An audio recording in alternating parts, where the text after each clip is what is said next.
नमस्कार, जय हिंद साथियों। डॉक्टर संग्राम पाटिल बात कर रहा हूँ। भारत रत्न हमारे देश का सर्वोच्च नागरिक सम्मान है और ये जिन्हें भी दिया जाता है उनकी ऐसे एक कंट्रीब्यूशन देश के लिए अपेक्षित होती है कि जिससे देश में लोगों का जीवन बदल गया। एक विचारधारा सकारात्मक जो होती है देश के भाईचारे के लिए, लोकतंत्र के लिए, वो बदल गई। आर्थिक क्षेत्र में या सांस्कृतिक या खेल में किसी भी जगत में उन्होंने ऐसी अपनी छाप छोड़ी है जिससे लोगों को उनसे प्रेरणा लेनी चाहिए, उनको याद करना चाहिए। इसलिए भारत रत्न दिया जाता है।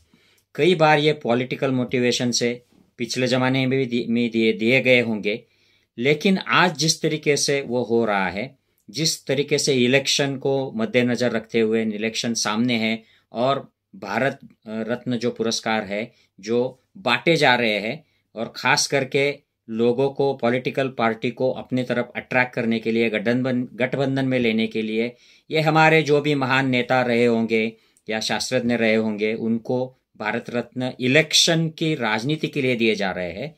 ये बात सामने आ रही है। भारत रत्न जिन्हें दिए जा रहे हैं उनके प्रति हमारा कोई विरोध नहीं होना चाहिए, क्योंकि उन्होंने हमारे देश के लिए कुछ ना कुछ किया होता है।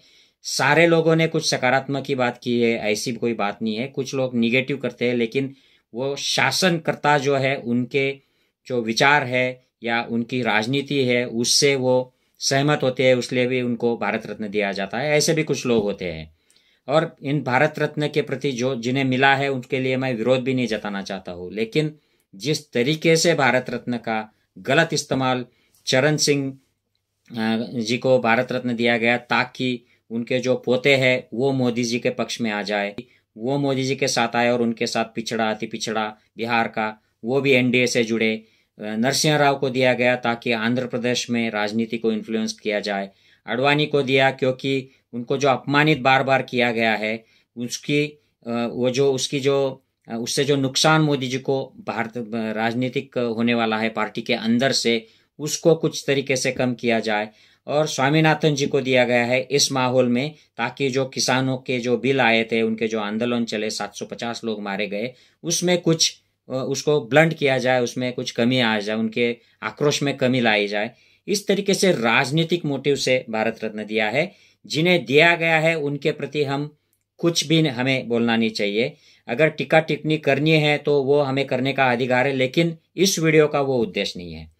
इस वीडियो का उद्देश्य यह है कि अगर मोदी जी इलेक्शन जीतने के लिए, 350 सीट जीतने के लिए ये सारी प्रक्रिया कर रहे हैं, ये सारा खेल खेल रहे हैं, तो मोदी जी ने सीरियसली सोचना चाहिए कि इनके जो इलेक्शन के जो गेम्स है, महाराष्ट्र की सत्ता हो, गोवा की हो, कर्नाटक की हो, मध्य प्रदेश की हो या राजस्थान में पिछले दिनों जो खेल हो गया था, अब बिहार में हो रहा है, यूपी में हो रहा है, यहाँ पर ईडी, सीबीआई, इनकम टैक्स, गोदी मीडिया और अंधभक्तों की जो फौज है ये सबसे ज्यादा महत्वपूर्ण रोल अदा करती है मोदी जी को विश्व गुरु बनाने में, मोदी जी को महान बनाने में, मोदी जी को भगवान राम के भी ऊपर बिठाने में। इन सबका सबसे बढ़िया रोल है। जो गोदी मीडिया के जो एंकर्स है, गोदी मीडिया चैनल्स के जो मालिक है, जो ईडी के जो डायरेक्टर है, उनके जो अफसर है, वो इस तरीके से रोल निभाते हैं कि सामने वाले को झुका ही देते हैं। अगर वो झुके नहीं तो उसको जेल भिजवा ही देते हैं।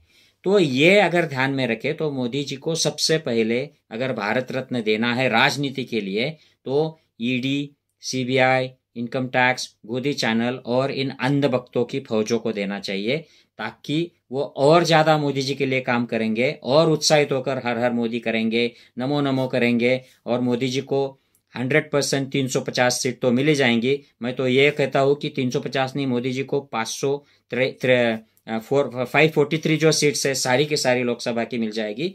तो फिर उनको कोई अपोजिशन ही नहीं रहेगा। ये बाकी सभी कसरतें करने की कोई जरूरत नहीं है। भारत रत्न इन लोगों को राजनीति के उद्देश्य से देना ये इनका अपमान है। कर्पूरी ठाकुर जी जो हमेशा आरएसएस की राजनीति को धिक्कारते थे, ये आरक्षण की राजनीति करते थे, बीजेपी आरएसएस उनको अपोज में रहती थी। उसके लिए जो चरण सिंह है वो तो आरएसएस एक बोलते थे कि अगर आरएसएस में रहना है तो हम जनता पार्टी में मत आओ। तो ये वेरी क्लियर थे। जब बाकी नरसिंह राव जो थे उनके गवर्नमेंट में जो लिबरलाइजेशन हुआ था उसको बीजेपी ने विरोध किया था। स्वामीनाथन जो समिति है उसके कोई भी जो अच्छे सिफारिशें है वो लागू करने से मोदी जी ने इनकार कर दिया है। तो इस तरीके और लाल कृष्ण आडवाणी को इतना प्रताड़ित किया है, उनको इतना इग्नोर किया है, कोने में डाल दिया है, मार्गदर्शक मंडल में इनका अपमानित कर दिया गया है। तो इन लोगों को भारत रत्न देकर उनका और अपमान करने से अच्छा है, क्योंकि ये राजनीतिक के लिए कर रहे हैं आप, तो इनका अपमान है ये इन लोगों का। तो इससे अच्छा है आप ईडी, सीबीआई, इनकम टैक्स, गोदी मीडिया और अंधभक्तों की जो टीम है उनको आपकी सोशल मीडिया IT सेल है उनको भारत रत्न दे दे। ये काम और ज़्यादा आसान कर देंगे और आपको 550 सीटों से जिता देंगे, और कोई ज़्यादा कुछ करने की बात ज़रूरत ही नहीं है।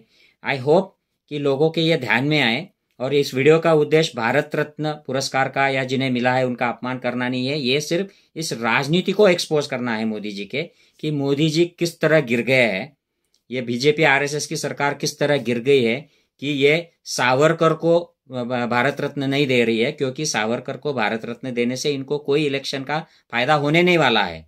क्योंकि सावरकर को मानने वाले जो लोग हैं, सवर्ण लोग, वो वैसे भी उनमें से ज़्यादा लोग इनके पीछे ही है RSS बीजेपी में, तो उनको भारत रत्न देने से मोदी जी को कुछ इलेक्शन में फायदा नहीं है, इसलिए उन्होंने सावरकर को इग्नोर कर दिया। राम की राजनीति जो है उसको शंकराचार्य ने विरोध कर दिया था, मंदिर की अधूरा है और ये इसमें ऐसा नहीं होना चाहिए, शास्त्रों के खिलाफ है। तो मोदी जी ने और RSS बीजेपी ने शंकराचार्य को भी इग्नोर कर दिया। तो इन्हें धर्म से कुछ लेना देना नहीं है, उन्हें उसूलों से कुछ लेना देना नहीं है, प्रिंसिपल से, विचारधारा से भी कुछ लेना देना नहीं है। इनको सिर्फ लेना है तो वो है सत्ता की राजनीति से। आई होप कि हम देशवासी ये समझ ले और आने वाले इलेक्शन में इस तरह गंदी राजनीति करने वाले, सत्ता के खेल खेलने वाले इन लोगों से हम दूर रहे। जय हिंद साथियों।